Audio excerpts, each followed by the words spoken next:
Assalamu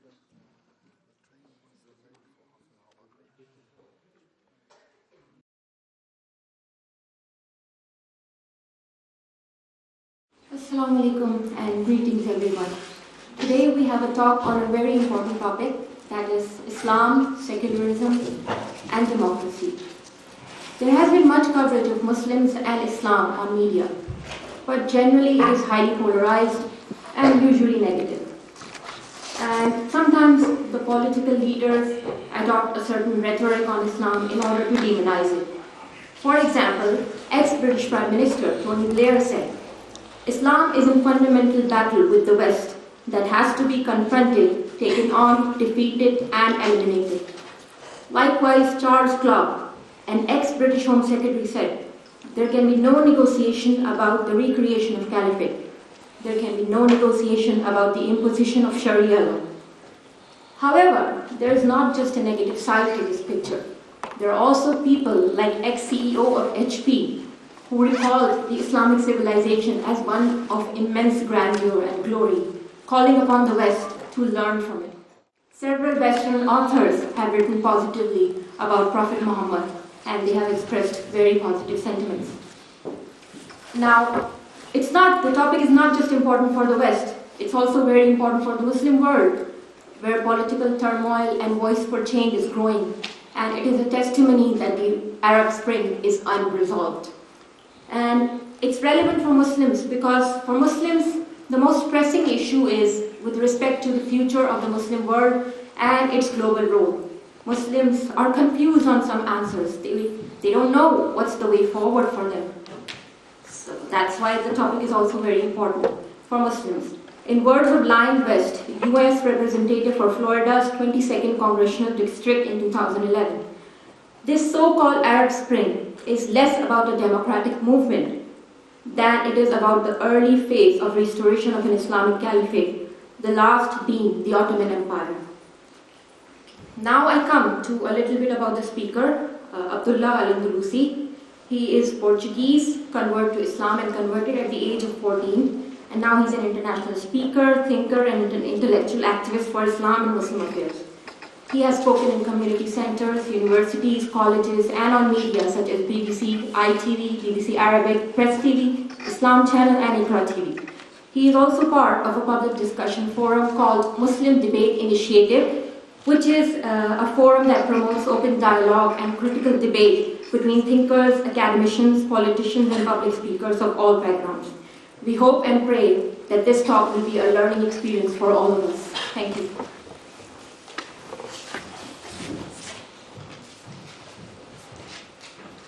Jazakumullah, Sister Arjuman. I'm so proud to have you actually in the team. Without further ado, I will invite Brother Abdullah Al-Andalsi to deliver our main talk for today, Islam, Secularism and Democracy.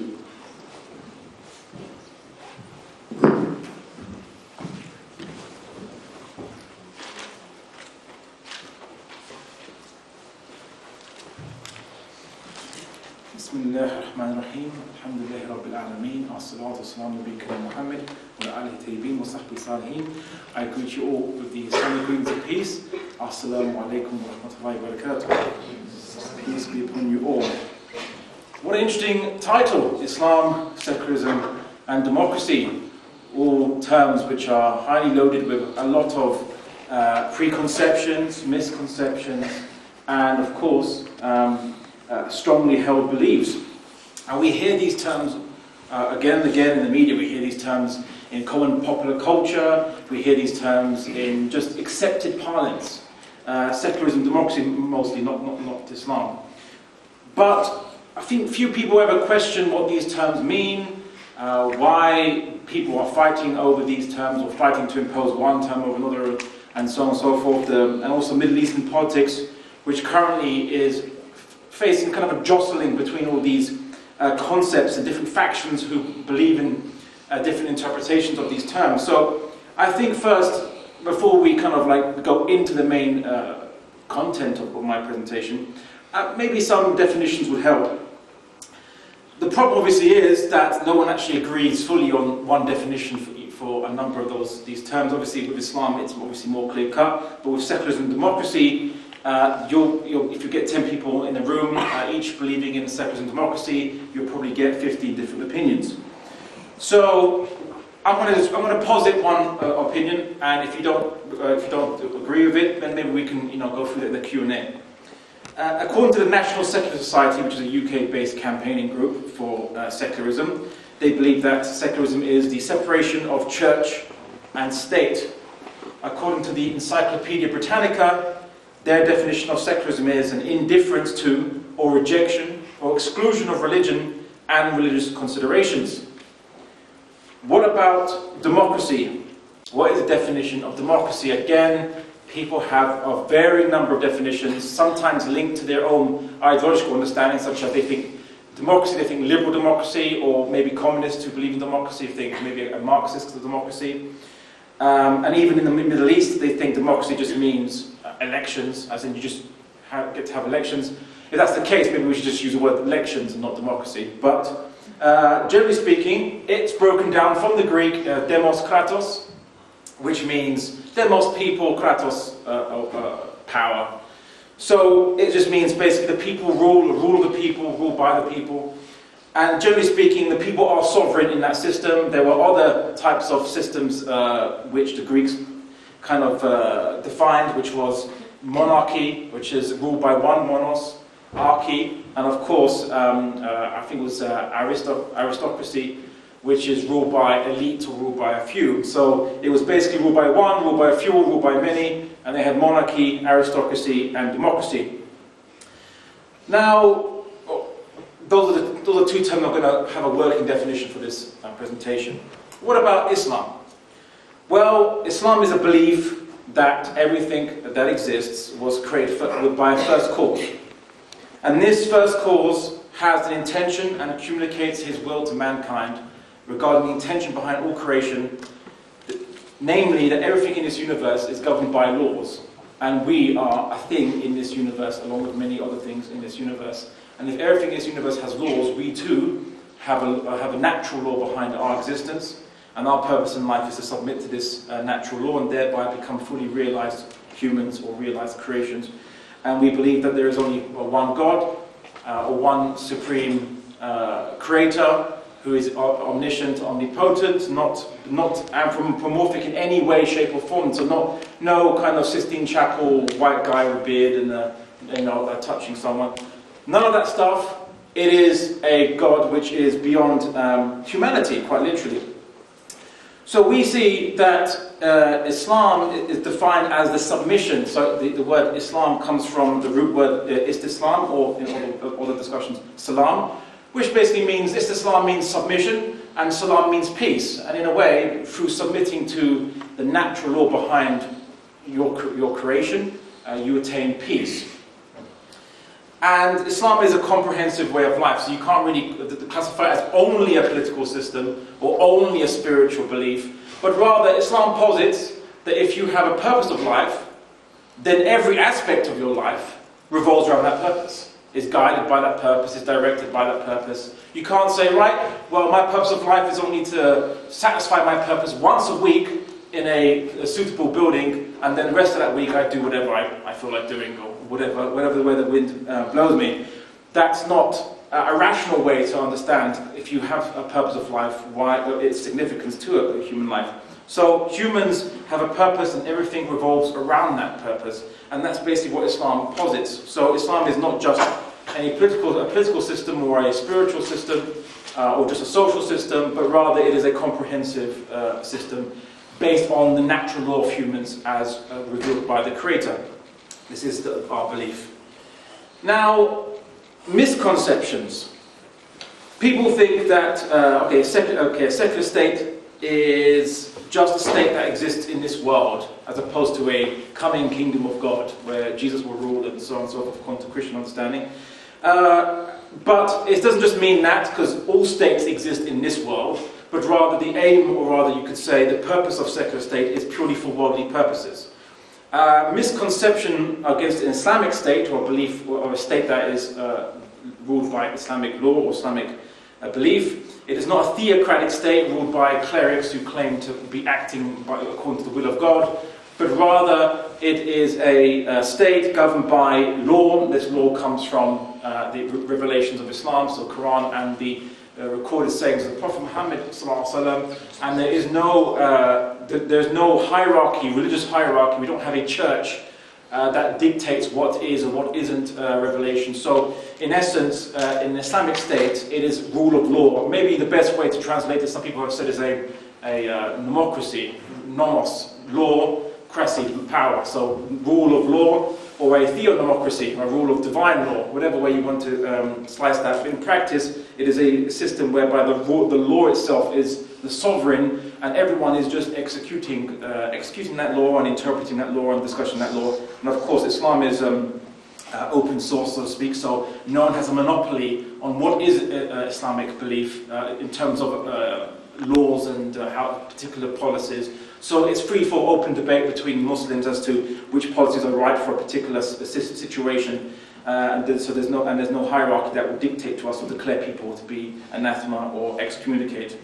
Democracy does not necessarily act according to the will of the people. We call states democratic, thinking that means that people rule, but the de facto reality is that it doesn't mean that anymore. Really, it just means that you select your leaders, or you select or you vote in your leaders, but the leader is not beholden to you. You don't have to follow what you want, or what the majority of people want to do. You just get to select the leader.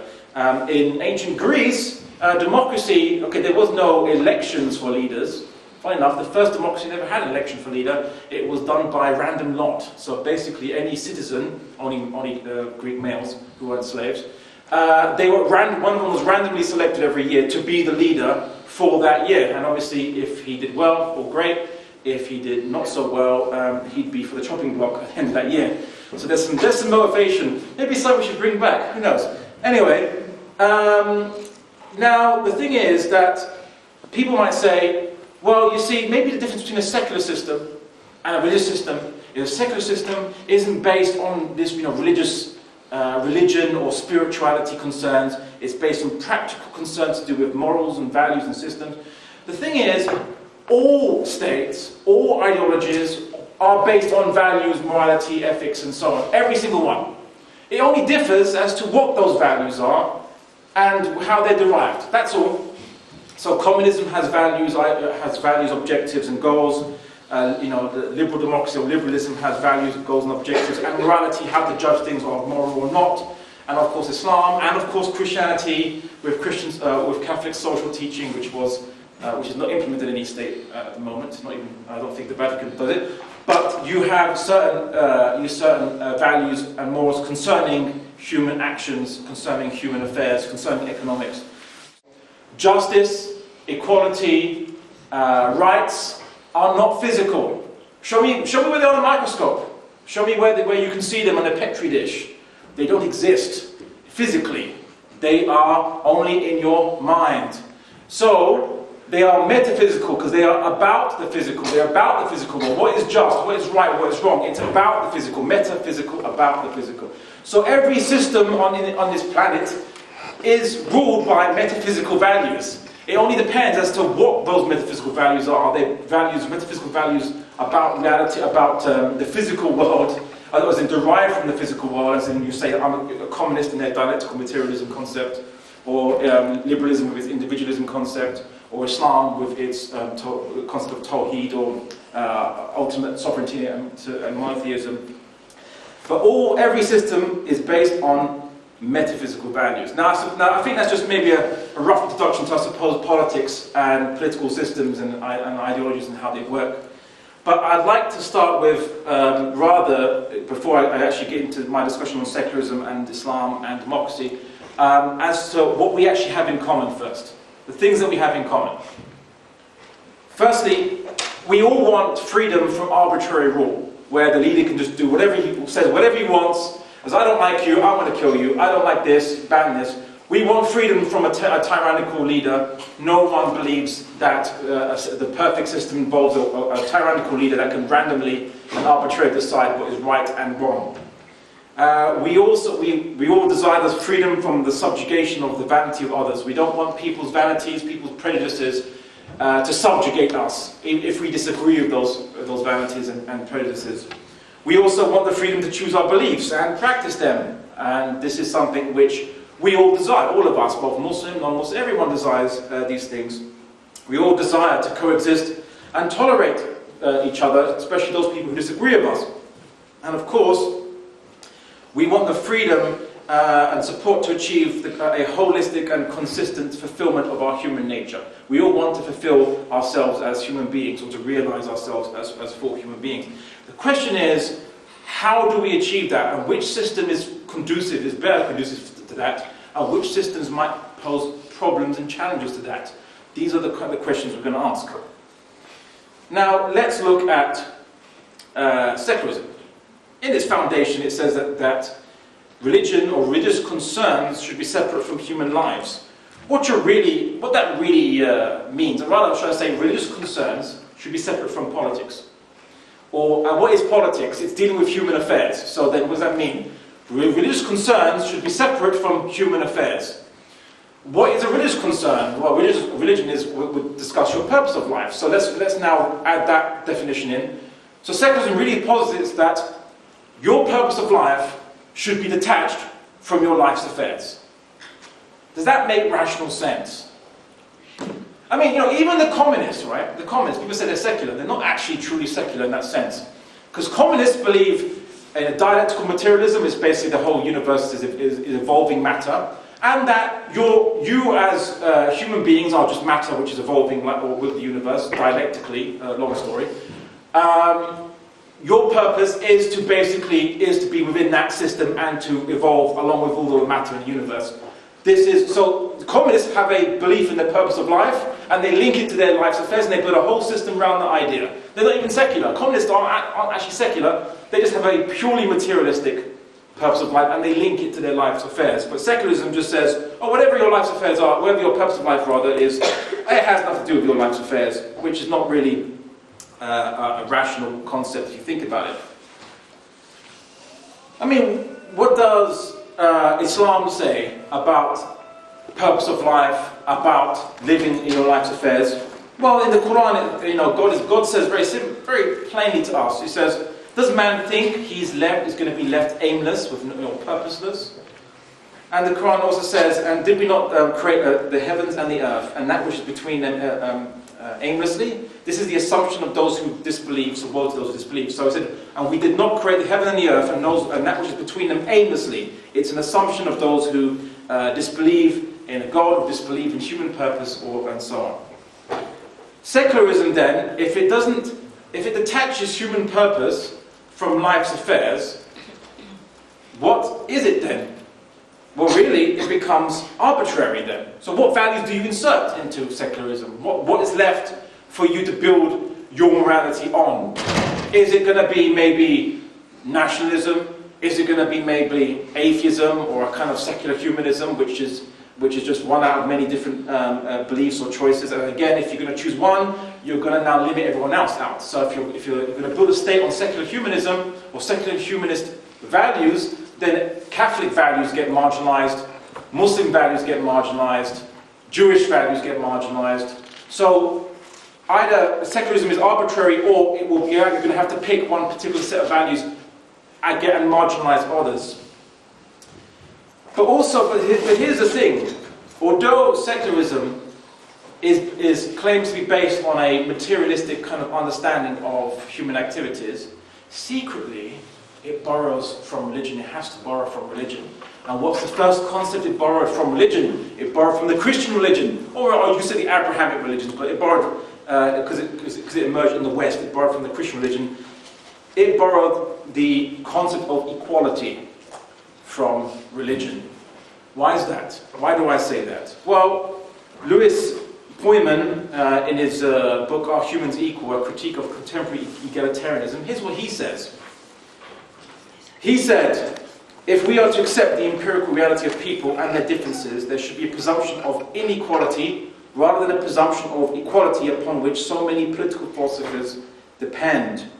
And as the political scientist Hunter Baker then added, if we are equal, it is almost surely in the sense that we are equal before God, because we are equal in virtually no other way. Some human beings are more intelligent than other human beings. Some human beings are more genetically fit than others. Some are stronger, some are better athletes.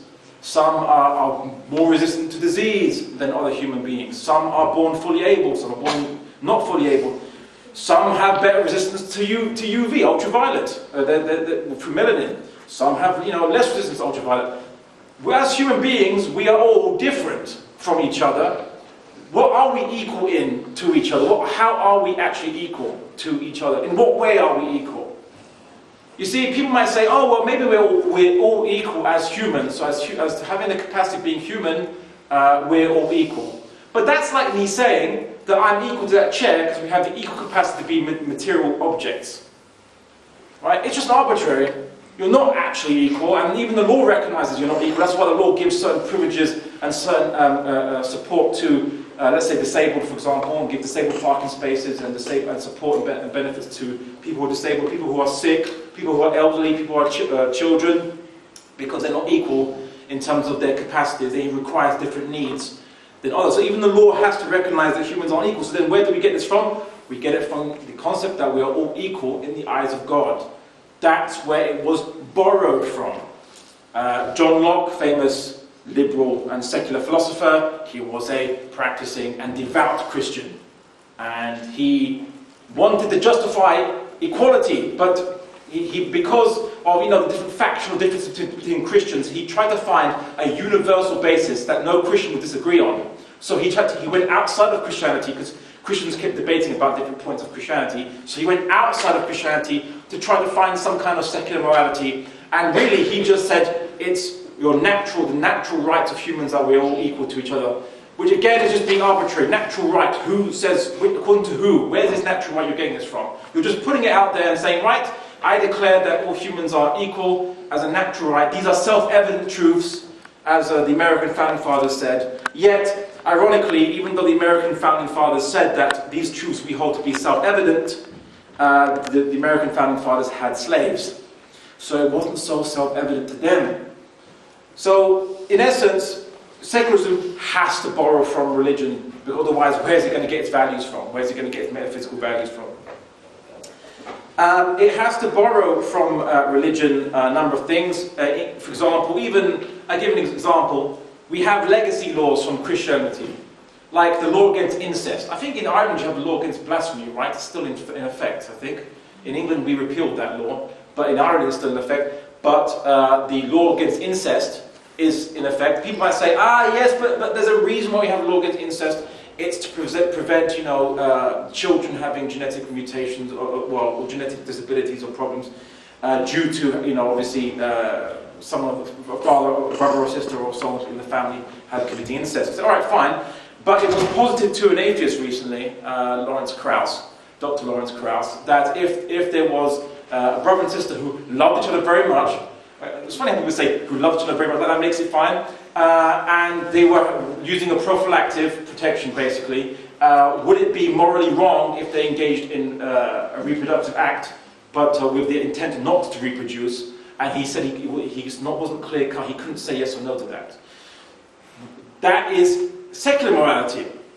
Christian morality says wrong, and hence you have the law against incest. Absolute law against incest. Because you could say, oh, but then maybe the prophylactic won't work. Okay, but you can have abortions, right? So then surely you can just say, if you do engage in incest, have a mandatory abortion, and that would permit it. You could, from a secular perspective, permit it, but you can't because of something. Obviously, that revolts us because it's again our religious history or legacy laws or legacy morality affecting us and saying that this is wrong and we should not accept this. The issue was, why did John Locke go outside of Christianity to make a new kind of moral system? Obviously, it wasn't just he wasn't the founder. Obviously, Thomas Hobbes also wrote about this stuff. Why did he do this? Because Christians at the time were arguing and bickering and killing each other, literally killing each other over difference of interpretation. And it wasn't difference of interpretation on the political laws, though. It was difference of interpretation on theological speculation as to, oh, if you eat the bread, does that actually become God or Jesus? Or does the wine become literally the blood of God, or the blood of Jesus rather? in the communion, there was Christians arguing with each other on this issue, trying to find, John Locke, and because of this kind of situation in Europe, they tried to find a different basis for politics where Christians wouldn't kill each other. Oh, does that mean now that Protestants and Catholics got along after that? No, because John Locke only intended it to be amongst Protestants. Catholics and Muslims and atheists were not tolerated. In fact, John Locke even says, ironically in his text, A Letter on Toleration, that you cannot tolerate popery, or basically Catholics. You can't tolerate Muslims, and you can't tolerate atheists, because they don't have the same foundation as a Protestant would. Or that you can't trust them because they follow an outside power, i.e. a caliph or a pope.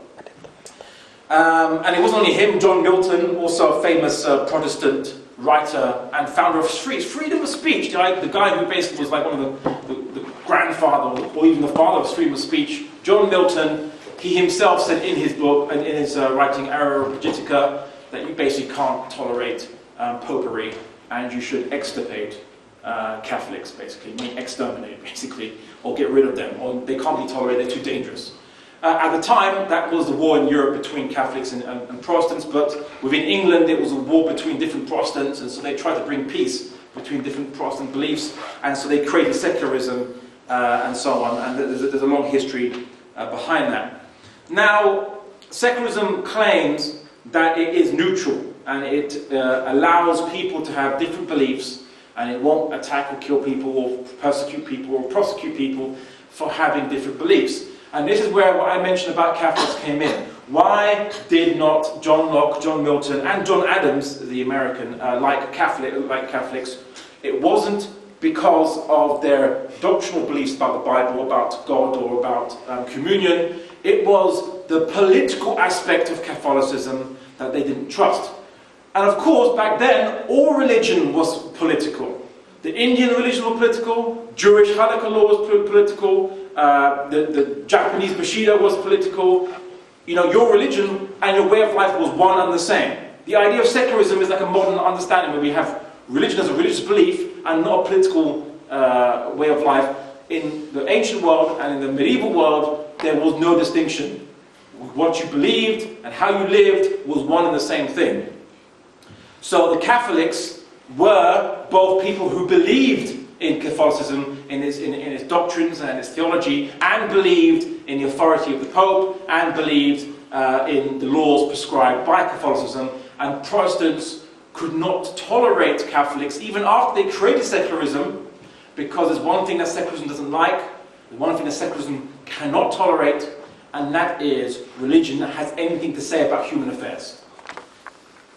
Of course, this means that now secularism cannot permit you to believe in anything which is political that comes from your religion and doesn't come from secularism. And we see this. So we see how the Catholics were treated for hundreds of years. In America, as second-class citizens. In England, just banned or treated as second-class citizens when the British colonialised Ireland. Not my fault. I might have a British passport, it wasn't me.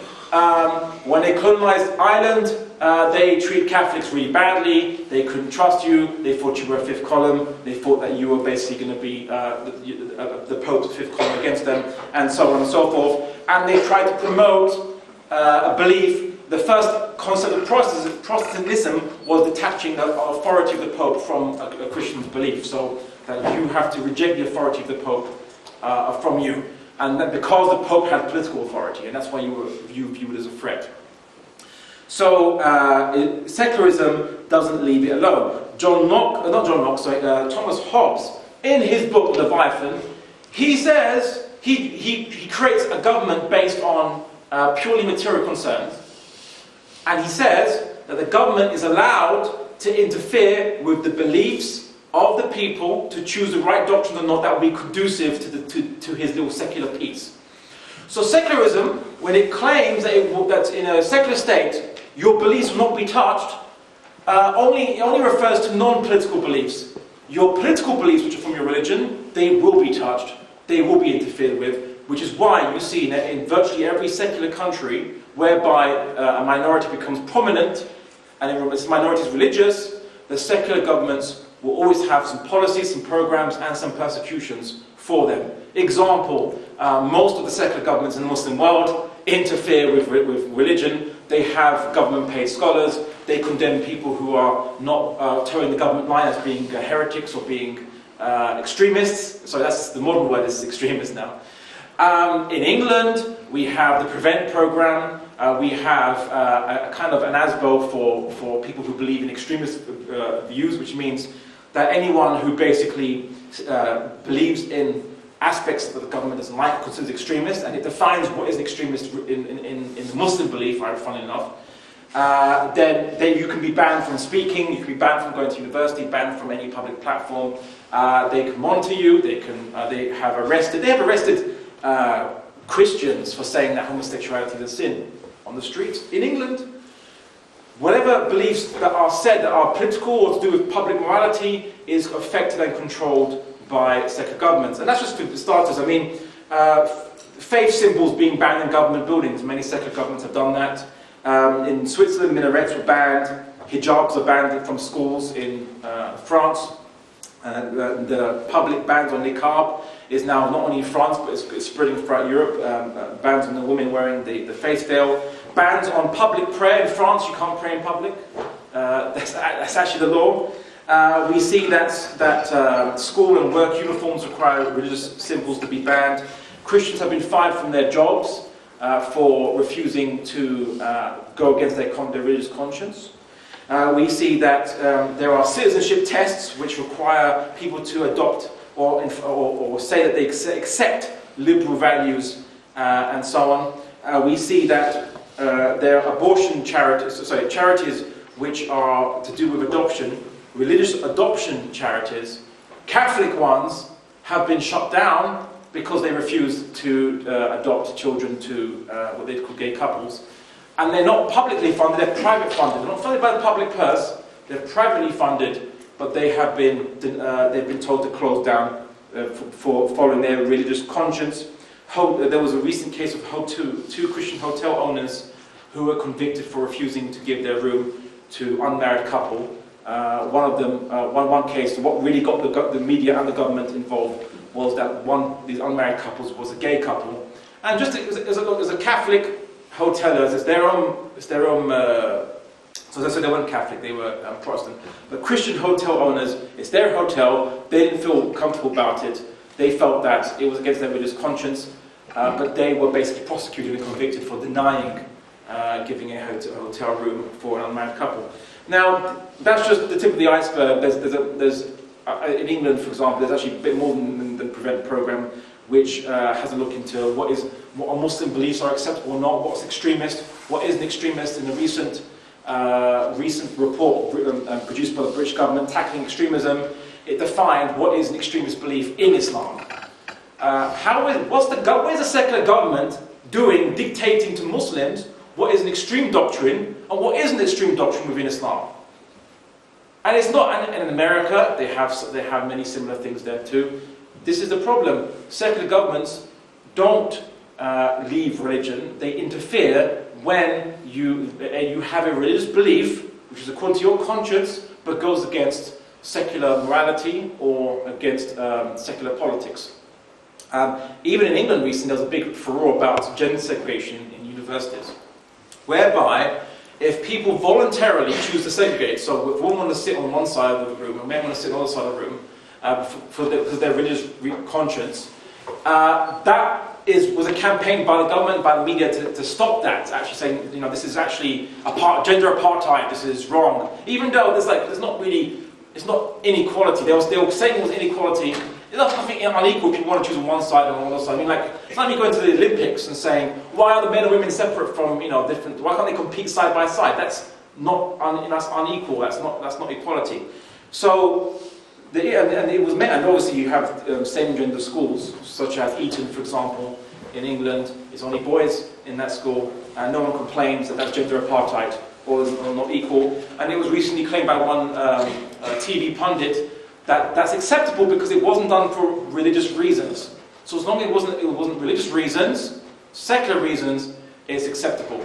This is how secular governments aren't neutral towards your position, aren't neutral towards your religious beliefs, but they do get involved, and they constantly get involved in the religious beliefs of their citizens. Now, I like to contrast that with the kind of the Islamic approach to this matter. Historically speaking, from the time of the Ottomans and the caliphates, the Islamic states after the Prophet Muhammad and during the time of the Prophet Muhammad, there were Jews and Christians who were living by their own religious law, and they were given autonomy. They didn't have to obey the government, obey the caliph. They were considered to be citizens, and they just paid taxes as contract citizens to the government. People will say that they like to point out that, oh, how is it that in Islam, how dare you make kind of like non-Muslims living in like Islamic lands, how dare you make them pay tax? It's like, well, everyone pays tax, right? According to the Rousseauian, Jacques Rousseau, who came up with the idea of the contract citizen, we didn't actually come up with it, Islam did. The contract citizen is that if you don't believe in the government as a religious government for you, if it's not your religious government, then your relationship with the state is as a contract citizen. You pay money to the state looks after you. That's how it works, that's why you have tax. So Islam, for Muslims, okay, Muslims have to pay money tax too, but for Muslims, their relationship with the Islamic State is a religious one. But the relationship of non-Muslims with an Islamic State is one of a contract citizen. Like anyone, like any contract citizen, right now you're the contract citizens of the Republic of Ireland. You pay tax to the government and it protects you. If you don't pay tax, if you refuse to pay your tax, then you'll be locked up, your freedom will be deprived, your privileges will be revoked. So Islam basically did something that no secular government does, and that is, it didn't say there should be one law for all, made by the majority, imposed on everybody whether you like it or not. No, in Islamic states you had Jews having their own semi-autonomous areas. For example, in many Islamic cities, there's historic Jewish quarters, historic Armenian Christian quarters, like in the Holy Land, the historic in old Islamic cities, where Christians, Jews, in India, Hindus, they lived in their own area. I mean, they could come out the area, but there was no border, but literally they were given a little semi-autonomous area whereby they can do whatever they want, they can live under their own law, and even when they leave that area, they're still under their own law, but there's some aspect of respect. So obviously a Christian couldn't go, walk in the Muslim area swinging alcohol and so on and so forth, because it's disrespectful. But likewise, a Muslim couldn't go into a Christian area and disrespect them in any way. There's some kind of community respect, inter-community respect. But I think even now, I think in Malaysia and in perhaps Aceh in Indonesia, non-Muslim, where they have some aspects of Sharia being applied, non-Muslims are exempt from Sharia, because Sharia is not for non-Muslims. Sharia is only for Muslims. It's only been for Muslims. The Prophet Muhammad, when a Jew came up to him to ask to judge in a case, the Prophet didn't say bring the Quran. He said bring the Torah and read what the Torah says about your case. So even the Prophet Muhammad, when a Jew came up to him to ask for judgment about something, he didn't say, well, I'm going to judge you by the Sharia. He asked the Jew to bring his own holy book and tell the Prophet what he actually says in his own holy book on the matter. Secularism doesn't give you that true multiculturalism.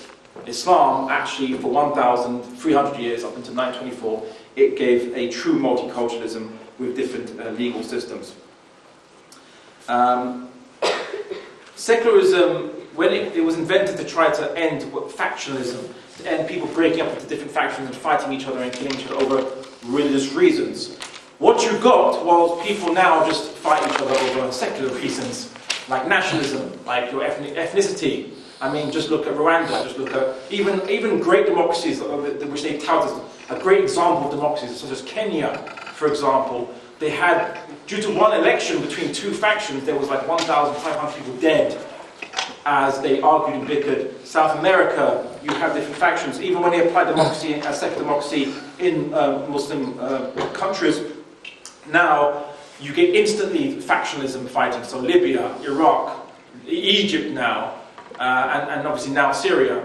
Whenever you have a secular system, it does not prevent people from fighting each other.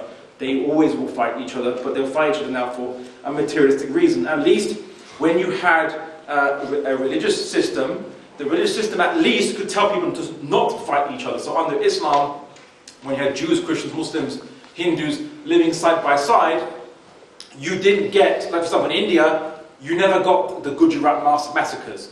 When India, after colonialism, it applied a the largest democracy in the world, right? You have massacres of Muslims, you have massacres of Christian Indians in Orissa province, it's not really spoken of much. You have Christians and Muslims treated as second-class citizens by the majority. Why? Well, it's democracy, right? It's majority rule. And this is the kind of problems which secularism has caused. And now people might say, but if you want to implement religion, surely people have, so many different interpretations of religion. Which interpretation are you going to follow? Which one are you going to pick to implement? Aren't we going to all bicker and fight and so on over which interpretation? But you see, the Catholics and the Protestants, when they first split from each other, they did not have a difference of opinion on their law, on the actual laws of the country. They didn't have a difference of opinion. Yeah, they had an issue about the Pope, but that was it. Well, Henry VIII, the one who created, the guy who created the Church of England, he kept every single one of the Catholic sacraments, the Catholic religious worships, the symbolic actions and things like that. He kept every single one of them. The only change he made was that he was the head of the church, no longer the Pope. That's the only issue between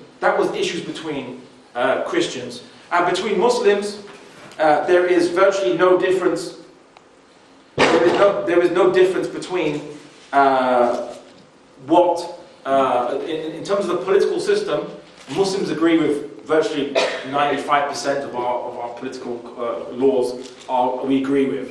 The only kind of difference between Muslims, if you want any significant difference, is really the qualification who is the Caliph. So, for example, between the Sunni and the Shia, for example, that we both agree in the same idea of a caliphate in an Islamic system, but the Shia believe that the Caliph has to be from the Prophet's family, and the Sunnis believe that it can be anyone who is righteous and just and pious and so on and so forth. They believe that the law of tax, how much you tax from the ground, like it's called, I believe, khums. 1/5 of that goes to the Prophet's family, and we believe that 1/5 of that goes to the state. But it's a small discussion, but it's so minute. It's a minute difference. The issue between Sunni and Shia is nothing to do with the political system. It's to do with maybe theological aspects of the Prophet's family. Should they be, what is their station? Are they perfect? Are they not perfect? Well, these kind of discussions. So really nothing to do with anything of interpretation. But look at secular systems. Look at democracies. What interpretation of secularism? What interpretation of democracy? Is it hard secularism, like in France? Soft secularism, like England? Do you want to have there's nationalism, there's imperialism, there's humanism, there's egalitarianism, there's meritocracy, there's fascism, socialism, utilitarianism, feminism, conservatism, liberalism, neoconservatism, anarchism, and Christian Democrats. Ironically speaking, religion still comes back into playing, and even in secular governments, under religious groups or movements like Christian Democrats, like in Germany. So even secularism doesn't prevent religious interests still being involved in politics. You just have to pretend it's not religious. And just say, I'm against abortion because the right to life, as opposed to what we really know they believe in is the Bible says it's wrong. Right? So, but they have to pretend, they have to give another reason why they think it's wrong, as opposed to just saying what they really believe, which is that it is against the Bible. Ironically, it turns religious people into hypocrites. They have to pretend, in terms of political laws and systems, they have to pretend to give a different reason for something, as opposed to look against the reason that they actually really believe something is right or wrong for. Now, the thing about democracy is, democracy is a system, on its basic level, it believes that, procedurally, the majority have to rule. So the majority who elect the leader, they're the one that is listened to. The minority has to accept that, whether you like it or not. We see that in Islam, the viewpoint towards democracy is one whereby that you can't say that something is right just because the majority of the people follow it. So in the Quran it says that if you were to follow the majority of people on earth, they would lead you far astray. So just because something's a majority doesn't mean it's right. We also believe that humans don't know necessarily, I mean the average person, how can they basically make decisions about state? How do they know what is the best tax situation, best way to make an economic system, the best economic policies? You know, the baker, the shoemaker, the candlestick maker. These people, how are they, the average person, going to be able to know these things? You know, how can we make decisions which could affect policy seriously? This is Plato's argument. You know, Plato, he made his argument. He didn't like democracy very much.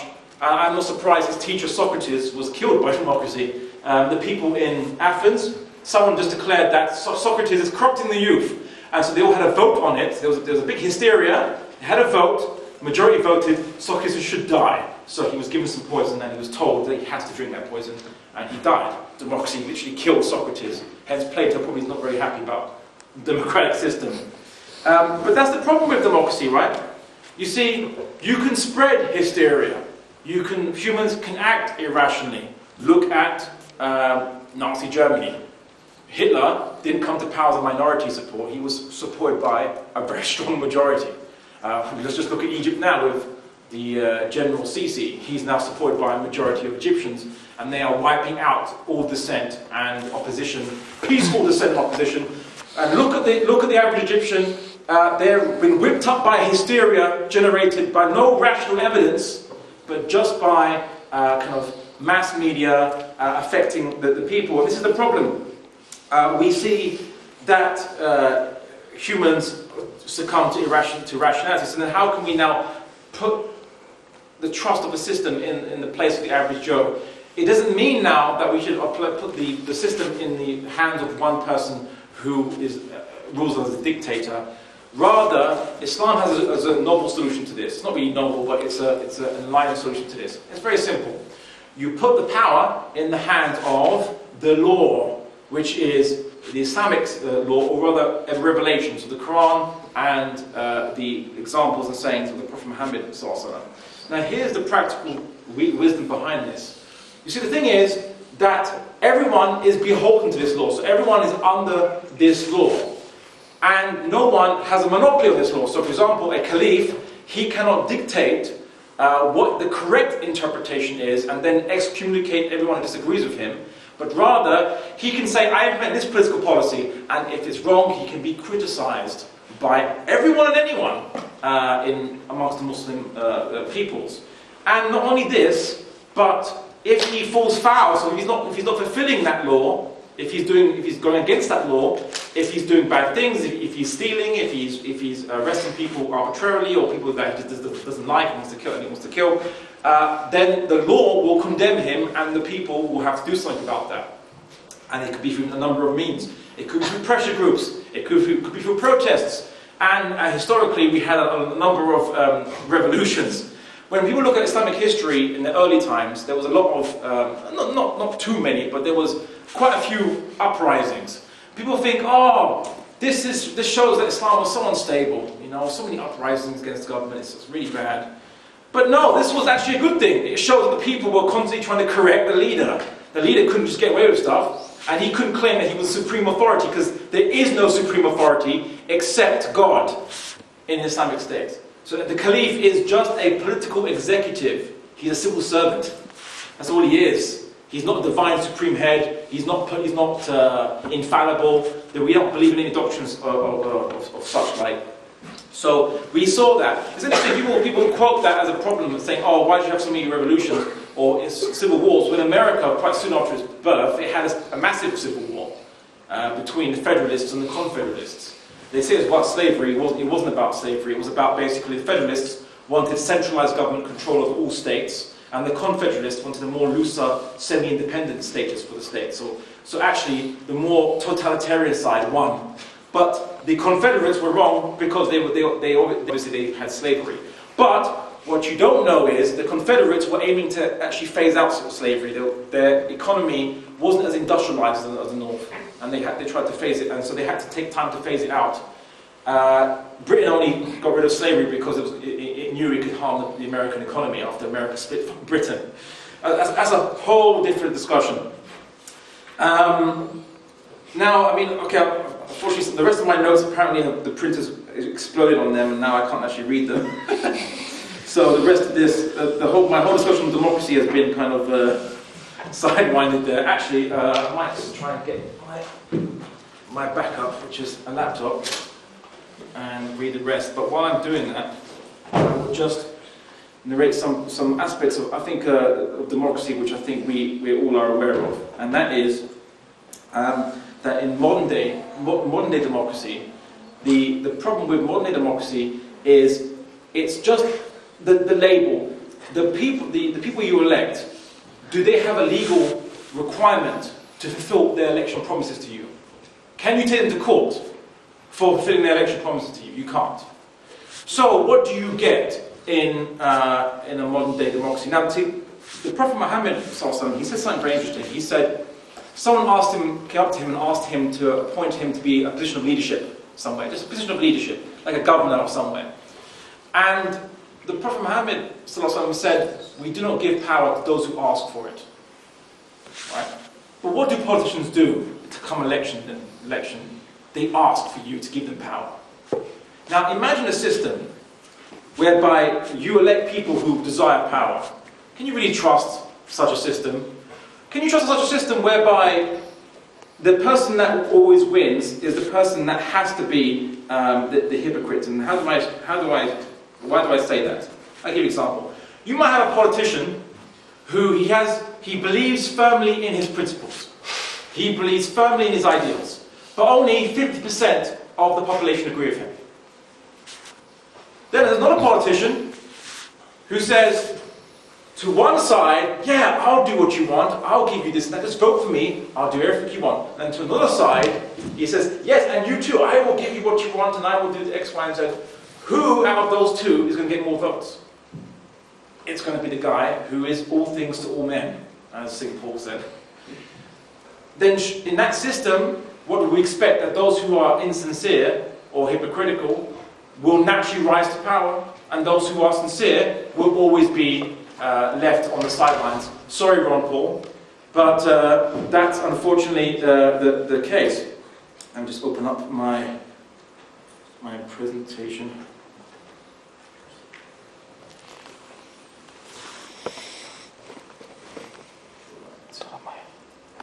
Here we go. Okay. Now, okay, so the Quran basically says that as a principle, and it's a rational principle, so I'm not going to just say, our scripture says it and you must believe it now. No, it's a rational principle, which I think all you can appreciate. It says that just because the majority says something, doesn't mean it's true. So the Quran says in Surah number 5, or chapter 5, verse 100, it says, not equal are the things that are bad and the things that are good, even though the abundance of bad may dazzle you. So just because there's so many people doing it or saying it, doesn't mean it's right. We see that in democracy, the minority group gets oppressed. The thing about the Islamic State, and that's what I always tell people, is that they say, oh, if you have an Islamic State, surely then the non-Muslim minorities will be oppressed. And I say, no, don't worry, we're not a democracy.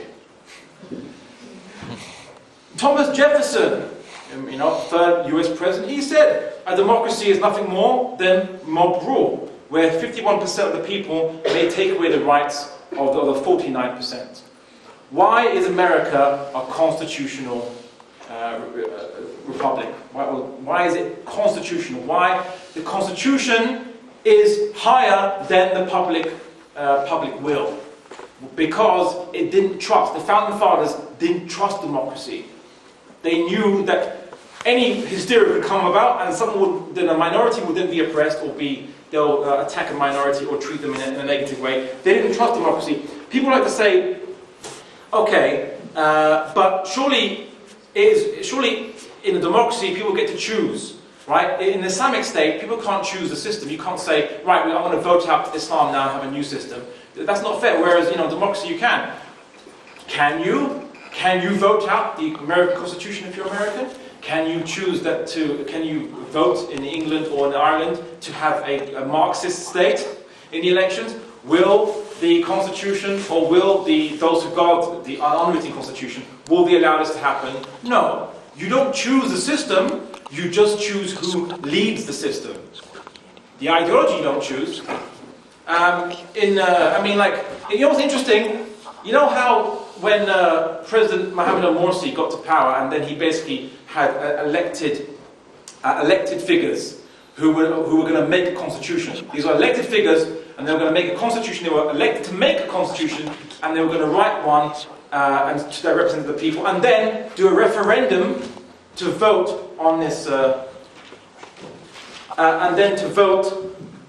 constitution so that it could be accepted by the people, right?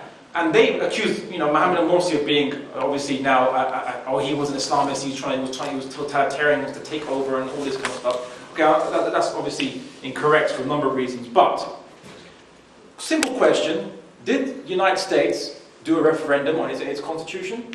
Did France do a referendum on its constitution? No. Yet we call them democratic countries. Morsi was more democratic than even the Western countries are, because the government doesn't do referendums on constitutions in these countries.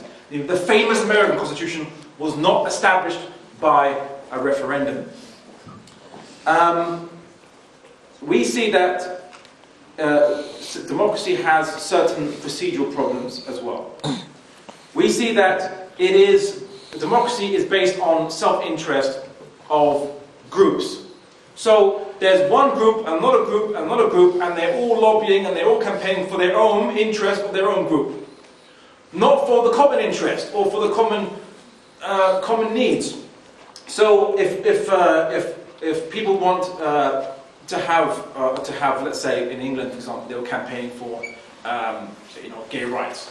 You might think, okay, well, surely then, what's wrong with gay rights? Surely how could you ever go against gay rights? Surely you're imposing on them. The issue was what they did. They didn't stop at just having gay rights, and I don't accept the concept, in Islam, I don't accept the concept of the homosexual. We don't discriminate humans based on their sexual preference. Once you discriminate someone as a homosexual, you've discriminated against them. Really, we're all human, right? I don't see heterosexual, homosexual, only invented 150 years ago. We're all human beings. Different story. But anyway, Islam doesn't discriminate humans based on just sexual preference. What next? Discriminate humans based on whether they like Marmite or not? It's arbitrary, right? We're all human, right? Leave it like that.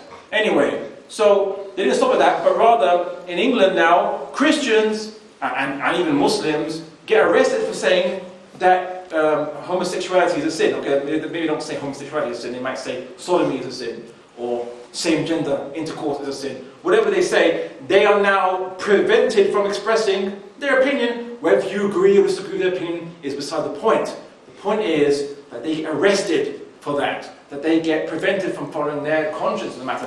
Catholic adoption agencies, as I mentioned, they get closed down because of interest groups campaigning for this.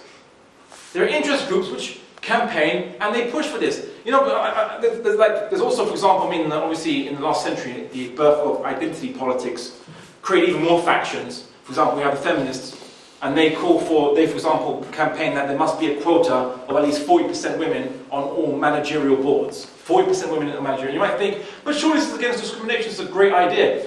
What you've done is you've created a situation now where despite merit won't be looked at anymore, but just you have to get maybe if there's like a bunch of applications to be a board members. And let's say, just in this particular instance, 80% of them were male and they were the better quality candidates. But you say, no, I have to forgo some of this percentage, I have to forgo them and put a lesser quality candidates who are female because I have to satisfy a quota. That's not meritocracy. That you haven't now chosen people based on merit. You've now chosen people because you have to stick to quotas. But you see, one interest group pushes it and everyone gets affected by it. And why do you think secular states, they have all this infighting, these problems? You have fascism, you have xenophobia, you have all these problems. Within France there are riots, in England there are riots. Why do you get this when you have all these different factions? Generally in a homogeneous society, which is all like one race and one religion, you don't get any problems. Secularism works okay in those societies. When you get a sizable minority, problems arise. Why? Because secularism is pretty much everyone given there's one table, and they basically the example I usually give is, imagine there's Jews, there's Christians, and there's vegetarians, right? And before secularism, they used to have each of their own table, and the Jews would have kosher meat, and the Christians would have, let's say, pork, and the vegetarians would only have vegetables. But in secularism, they're forced to all go into one table, and you pour out pork, meat, kosher meat, and vegetables all into one big mix out. And now you have to all eat from the same table, and you all have to now compete and fight for it. You're going to get a lot of fighting. You're going to get the Christians saying, you're going to get the Jews saying, I want everyone just to eat kosher meat because I don't want to have my meat mixed with pork on this table. And you have the vegetarians saying, I don't want to have any meat at all on this table. And they all fight on this one table. And that's why you have so many ethnic conflicts around the world. So many fights. In India, Muslims, Hindus live peacefully for hundreds and hundreds of years. After colonialism, after the creation of a secular democracy, the world's largest, you had massacres. And it's not just India. Examples throughout Africa, examples throughout South America. You had Europe recently with the Kosovo conflict and the Bosnian conflict and so on. You have the rise of fascist groups like in Greece right now, fascist groups which are and in Russia, and the list is endless basically. Myanmar, Burma, all these secular countries and the democratic countries. Democracy and secularism doesn't bring necessarily peace to people, but actually can cause trouble. What if you live in a democracy and you're the minority? Right? Like in France, Muslims are 10% of the population. 10% of the population doesn't like burqas, doesn't like niqabs, doesn't like hijabs in schools. Who wins? 90%. What about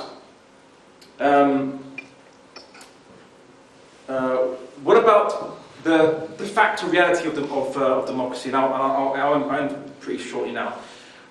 When I said that basically democracy, really what happens is, in a democracy, you elect people based on what? Advertising campaigns, right? Knowledge, awareness of these people. How does a common Joe get known by everybody? You need money to fund advertising campaigns, to fund your billboards and TV adverts and so on and so forth. But most of us here don't have that kind of money. Many of you here might be very sincere people. Maybe you guys could change Ireland, make it really, eliminate all the corruption and make it a wonderful place, right? All you need is just make a platform to do that work. But you don't have the money. So who does have the money? Either it's going to be people who come from rich families, like the Kennedys or the Bushes. Why do you think they keep coming up in a democracy when we all have roughly let's say you could say in theory, an equal chance of being the leader, right? Why does one family have like a bunch of governors, presidents in it? It's like lightning striking the same place 5 times. Why is that? Money.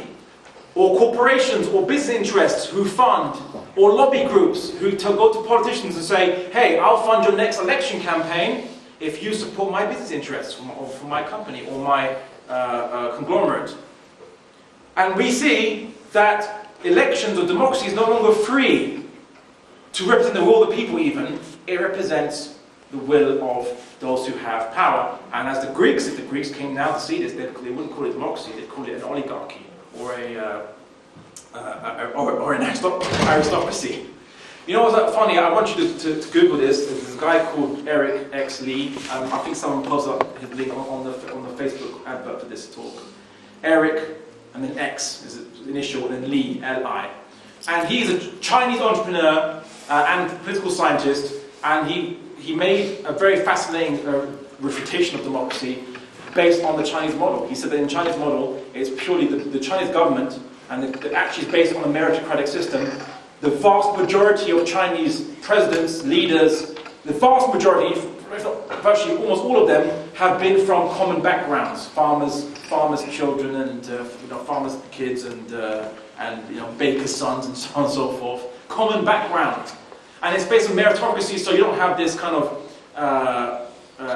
engendered kind of system of just a bunch of old school, old boys club. But rather, you actually have people who are promoted based on how good they do and how much they can benefit the Chinese state to deliver, obviously, revenues and make China stronger and richer and so on and so forth. Because the Communist Party wants basically China to be more strong and make money, so he runs China like a business. Funnily enough, it turns it into a very dynamic government whereby cabinets can be replaced.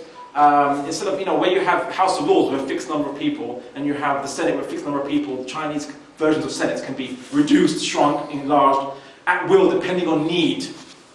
It's a more efficient system. I don't support the Chinese approach to minorities, dissent, and a whole bunch of things, but they have a different system to democracy, and look how efficient it works. It's, again, the Chinese model is not something to implement in totality, but it does open up the mind to all the possibilities that are out there. And of course, I mean, obviously, does democracy represent the will of the people? As I said, that one politician or his coterie of cronies, they are going to be a small amount of people, and they're going to make decisions which they will impose upon you, and you will basically you have to follow. Immanuel Kant, the famous liberal philosopher, he said this about democracy: democracy is necessary despotism, as it establishes an executive power contrary to the general will, all being able to decide against one whose opinion may differ. The will of all is therefore not of all, which is contradictory and opposite to liberty. So he basically expressed that democracy is despotism, it's necessary despotism, whereby the leader makes choices and you have to accept, and it might not agree with the general will. It might not agree with the general will, and he thought it was necessary. So then if that's the case, then what's the point of having democracy? Surely there are other systems which can account the leader and even select the leader. Now, here's the thing. What is the Islamic perspective on this matter? What is the Islamic alternative? The Caliph in Islam, the leader or the political executive in Islam, he's not someone who's divinely appointed by God, or at least according to the Sunni tradition, but in Islam, he's selected by the people. We have a process called Bay'ah, which is Pledge of Allegiance. The only way anyone can get to power in Islam is by giving them the allegiance. The people give him the Pledge of Allegiance, and he gets the power. That's the only process. Without that, he has no legitimacy. He cannot have legitimacy. So in Islam, we had things similar like elections. We had electoral colleges. We had things which are similar to this. These many things done to select a leader from the Muslim community who would then lead the Muslims according to the mandate. And it's not an unlimited mandate. The mandate is to implement the Islamic law, establish justice by the Islamic law. If they deviate from that, they cannot be obeyed. Caliph Abu Bakr, the first caliph in Islam, here's what he said upon attaining the Pledge of Allegiance. He said this: "The weak among you shall be strong with me until their rights have been vindicated, and the strong among you shall be weak with me until, if the Lord wills, I have taken from them what is due from them. Obey me as long as I obey God and His Messenger. When I disobey Him and His Prophet, then obey me not." So it's a conditional obedience to the Caliph, and Abu Bakr set that matter, and the Caliph doesn't just do whatever he wants without consultation. In Islam, the Quran says, discharge your affairs by consultation, by mutual consultation. The Prophet Muhammad and all the Caliphs since have consulted the people on a number of matters. There was a letter, and I'll finish off on this. There was a letter from an exasperated French ambassador to the court, I think King Louis XIV, from the Ottomans. So he came from the Ottomans. He wrote a letter to the French king, and he was the Ottoman attaché. So he was basically the ambassador to the Ottomans for France, and he was exasperated.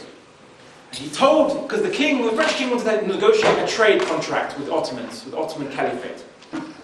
But he said to the French government, king, it's so exasperating, it's so frustrating, because before the Caliph does anything, he has to consult the Merchants Guild, the Sailors Guild. He has to consult, the local industries guilds, and so it takes so long to get any agreement before the Caliph will assign anything, to say yes or no to anything.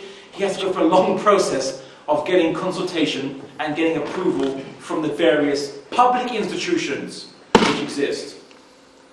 So I'll end on this. Basically, there are alternatives to democracy. I think democracy doesn't achieve what it's meant to say on the tin. Secularism itself has caused more trouble than it's solved.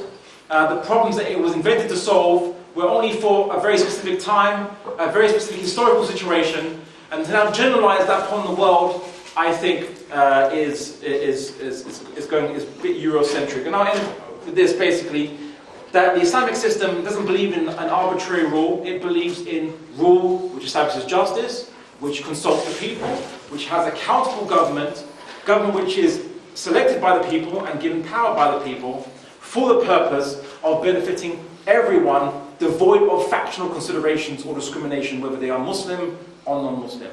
Thanks for listening.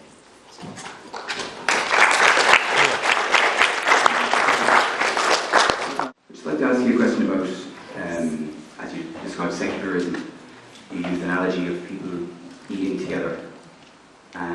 You say, like, secularism, people from with different beliefs sit together and eat, and it just strikes me that secularism at least attempts to bring people together.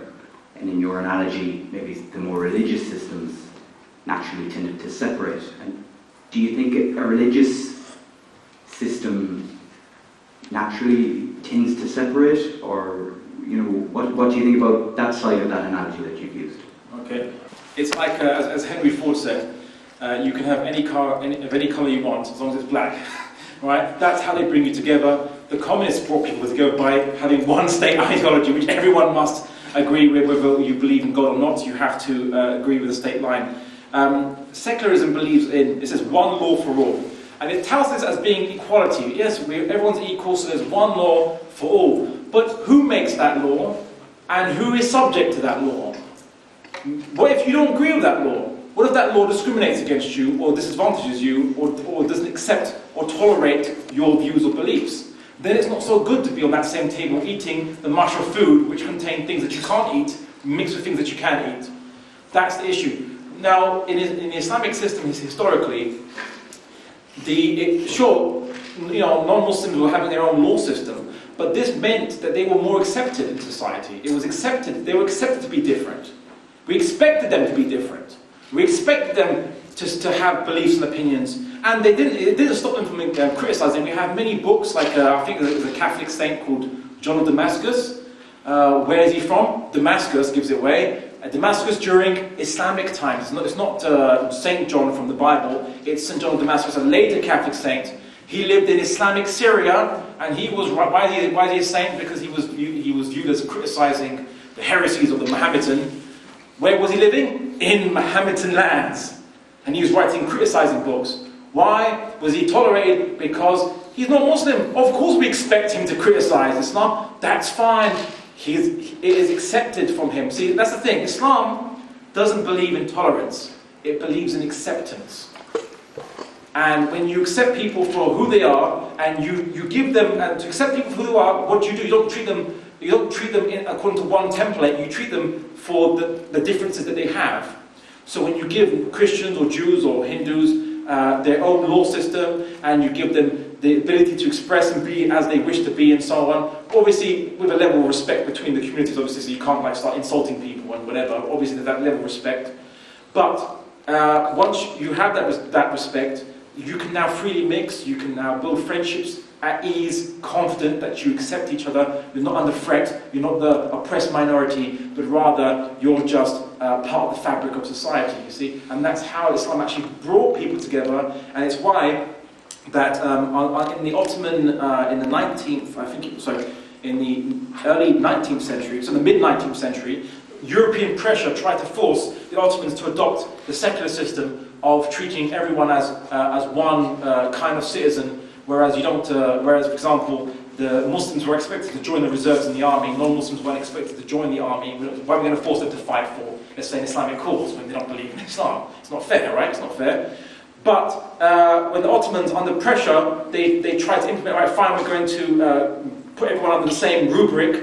The non-Muslim communities and their leaders protested at having to basically equalize the expectations or responsibilities with Muslims when they wanted to retain their autonomy. You see, why? Because they felt accepted. They felt that they could live according to their conscience. They wouldn't have to be forced to fight for wars they don't believe in, or wars for Islamic purposes, or whatever, or risk their lives for fighting or paying the Islamic religious taxes when it's not their religion, right? So that's how Islam brought people together, by accepting them, not just by merely tolerating them. The question is, during the Muslim era, like the Islamic State, we have seen like changing, it keeps on changing its capital. So as soon as the other lands get open, the others who were declared as their brothers, later joiners in Islam, got a chance to ruling. Is there any secular state or any concept that has replicated this idea of brotherhood or giving chances of being equal to lead? Whereas we see in the Islamic world that it started from, let's say, what we now know as Saudi, and then it went into Iraq, and then we also see it eventually going towards Ottoman. In fact, Ottomans were the people from Mongols, right, who were destroying the Islamic State and who were actually capturing the Islamic State, and then they came to power and becomes the Caliph for the Muslim world. Is there any other example like that in the world, or let's say in the secular world? Well, with none of the brothers as all equal states to themselves, they went to create colonies, and they expected those colonies to adopt British values. I believe it was it Winston Churchill who said the problem with Irish is that they're not British or not English, right? The British went to other countries and expected everyone to be British, or to follow their laws, accept their values. It was both quite ironic, because in Egypt, when the British came there and attempted to control it, the women were doctors. They were educated to be doctors, medical practitioners, right? And they owned their own property. They had the right to own their own property. When Britain came, because that wasn't law in Britain at the time, they removed women from being doctors, educated to be doctors, and imposed British understandings of women's roles on the Egyptians. So women lost rights when Britain came to Egypt. We see in India as well, women lost the right to own their own property after marriage when Britain came and civilized the natives. So women lost rights because Britain tried to impose and subjugate. And it wasn't just okay, we'll make you British and you'll be British citizens. It wasn't that they weren't British citizens; they were subjects, colonized subjects, where their resources were extracted, were taken all to London to build up London, like Rome. Took resources from its different colonies. What you saw with the Islamic history was that when Muslim armies would depose a dictator or a tyrant in various lands, the land would become a colony of Muslims. It would become equal part of the Muslim lands. So when you see of Baghdad, amazing Baghdad, amazing Constantinople in history, amazing Cordoba in Spain, Islamic Spain, these amazing, wonderful jewels, these are all conquered cities. Yet they equaled, rivaled, even maybe surpassed the capital. And the capital, as you mentioned, moved. So imagine Britain, colonizing India, then moving its capital to Hyderabad. They never do that, because their capital is London. Because it's the Imperium of London, it's the imperial capital, right? In Islam, conquer new land, new people there, maybe some wonderful opportunities. We say, you know what? Let's just move the capital to there. Nice place, make that the focal point for people. Or just have multiple capitals, so to speak, or well, not say capitals, but rather multiple lavish cosmopolitan cities. So I don't think any historian could truly say whether Baghdad, Cairo, Damascus, or Cordoba, or Constantinople, which one was better than the other. They were all pretty wonderful places. All were conquered places. They were all taken out from some tyrant, or in the case of Damascus, it was the Byzantine Empire, and of course the Visigoths in Spain. So the Islamic system didn't aim to basically subjugate people, but rather it actually aimed to liberate people and coexist with people. So people say, they conquered lands to spread the Sharia, but even non-Muslims living in Muslim lands never lived under Sharia. So what are we conquering lands for? We don't get nothing out of it. It's like, maybe like Britain, they try to extract resources and take it back to the capital. Never happened. Anyone who studies the history of these regions will see that the resources went to the local people.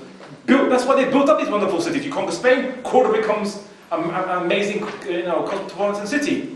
If the Muslims were extracting resources and sending it back to Baghdad, then Cordoba would never become such an amazing city. Rivaling Baghdad would never happen, never occur. Maybe the closest you could possibly get, and I will be fair, is maybe Hong Kong and London during British rule. But at that time, I suppose Britain was, Hong Kong made money for being a trading route or a trading post, so to speak, rather than its resources, than having any natural resources to use. I think most of the, and I'll give you the final answer to your point, the final example rather. I think most of the, I'm assuming most people most of the Muslims here are from Malaysia and Indonesia, or somewhere in that region. No? Like, they're all completely from the Philippines or something. I just made a mass assumption and now sound racist. Just making this up. Right. Malaysia. Oh, you are Malaysian, right? Phew. Right then, I was just making an assumption. And so, right. How did their ancestors convert to Islam? Why did they embrace Islam? There was no Islamic armies went down there. There was no invasions or conquests. They converted to Islam purely through the interaction with the economic system of the traders, the merchants. They saw they were people of good caliber. That the Islamic system, when Muslims did trading with you, they didn't try to globalize you or to take your resources, sell you trinkets and take your resources, but rather they bought and sold resources that you need and they need, and it was a mutual transaction done fairly. They saw the honesty, they saw the trustworthiness, they saw the justice of the Islamic economic system, and that converted now in the current day and age the largest populace of Muslims in the world in terms of the per country, 250 million in Indonesia, largest, and Malaysia. I don't know how many millions there are in Malaysia. How many? 24. 24 million. Oh, you don't know? All right. I'll just say 24 million. All right. The largest populated Muslim country in the world, converted purely due to their ancestors having an interaction, being impressed by the justice of the Islamic economic system. The same can't be said for British mercantilism. The East India Company didn't trade fairly with the Indians when it went to the Indian subcontinent. Anyway, I hope this answers your question, brother. Any questions, comments?